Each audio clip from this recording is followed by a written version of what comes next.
அந்த குகையில ஒரு கம்பீரமான சிங்கம் வாழ்ந்து வந்தது. ஒரு நாள் சிங்கம் காட்டெருமைய வேட்டையாடி வயிறு நிறைய சாப்பிட்டுட்டு தன்னோட குகையில அயர்ந்து தூங்கிக்கிட்டு இருந்துச்சு.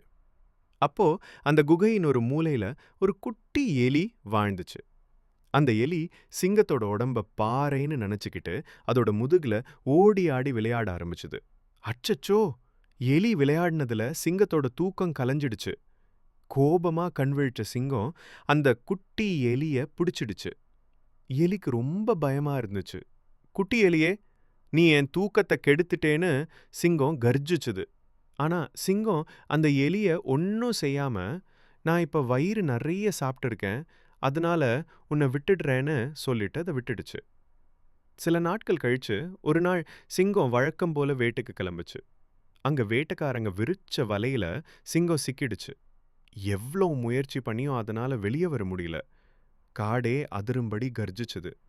சிங்கம் கர்ஜிச்ச சத்தம் குகையில இந்த எலியோட காதுல விழுந்துச்சு. உடனே எலிக்கு சிங்கம் ஆபத்துல இருக்குன்னு புரிஞ்சிடுச்சு. எலி வேகமா ஓடி வந்துச்சு.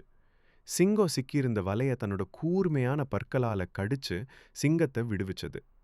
சிங்கத்துக்கு ரொம்ப ஆச்சரியம். அன்னைக்கு தான் ஏளனமா பேசிய சின்ன எலிதான் இன்னைக்கு தன்னோட உயிரை காப்பாத்திருக்குன்னு சிங்கம் புரிஞ்சுக்கிட்டு எலிக்கு மனசார நன்றி சொல்லுச்சு. அந்த நாளிலிருந்து சிங்கமும் எலியும் நல்ல நண்பர்களா வாழ்ந்தன.